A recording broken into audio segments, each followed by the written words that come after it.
YouTubers. So the last time you heard from me, I put up a video just recently of how I coped with going away straight after just coming out of the show. So literally it was, I think, 4 days after the show, and I flew away to Turkey, which was so nice to do after the shows, just to completely relax and not even think about work straight away, which was really nice, and not really sort of have any other stresses. And I've actually got only, in my head, it's only 2 really big sort of intense sessions, and that's 2 leg days, and then I've got a glute focus session, and in that session I kind of chuck in some prehab stuff, so stuff that is going to help my stabilizers, it's going to help my little muscle groups, pre-injury exercises that decrease your chance of injury, and then I've got 1 upper body session, and I've cut that down to 1 only because I don't really want my upper body to grow that much, and if anything, my goal for my upper body is just strength. I do cardio as and when I fancy. It's not something that I've really set myself. I don't stick to a certain number, but I have started going back to class again, which is obviously cardio. So my background is dance, so if I am going to class that week, I will sort of bear in mind that obviously there's a deficit there. If I've eaten out a lot that week, I might do a few extra cardios, but it's nothing's really set in stone. Today, I'm not feeling that well, like I'm still sore from training, or I could have done something on the weekend with some friends that means that my body is still trying to recover. Then I won't train legs on Monday. Yes, on Monday I might train upper body instead of legs. So I might do my leg day on Tuesday when I feel a bit better. And for me, I like to keep my intensity of my sessions high. So if I do swap something around like that, obviously I have to ensure that it's not too close to the next training day, which is the same muscle groups. That would further sort of increase my DOMs.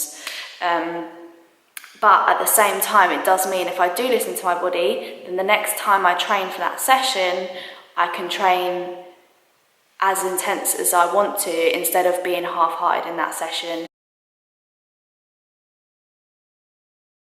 Tracking my macros, which I am doing none of the following. Because I've been tracking my macros now for a fair bit of time, not just during my prep, but I did do an off-season where I was tracking, obviously, in the fact that I needed to be having enough food for me to be growing as fast as I could in a short period of time. And then prior to that, I did the WBFF show tracking then as well. So I have macro tracked for what feels like a lifetime. To take a step back from trying to always think, or trying to always feel like I have to hit numbers, or I have to control what I am eating. Or you get to the end of the day and you think, oh, I wonder what I've hit. At the moment, I want to train my mind to just listen to my body. So if I'm not really that hungry that day, maybe I won't eat as much. If I'm hungry that day, more than usual because I've had a heavier session, I might eat a little bit more. So it's completely natural. Listening to how your body is feeling appetite wise, in correlation to your cycle is another thing.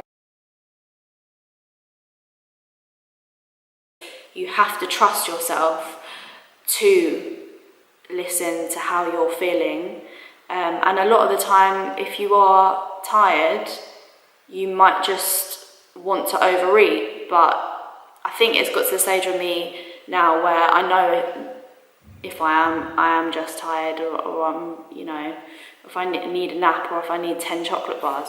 But yeah, it does make me nervous, the whole thing. And obviously, coming from a place where you've looked your complete best and then going straight after that to intuitive eating, it's a crazily different approach. And you are probably gonna not, well, look as lean as you probably would do if you was tracking, but that at the moment is not my priority. Relationship with food now is the best it's ever been, and I think that is because I did track for a very long time, so it has made me very well educated when it comes to what is in foods.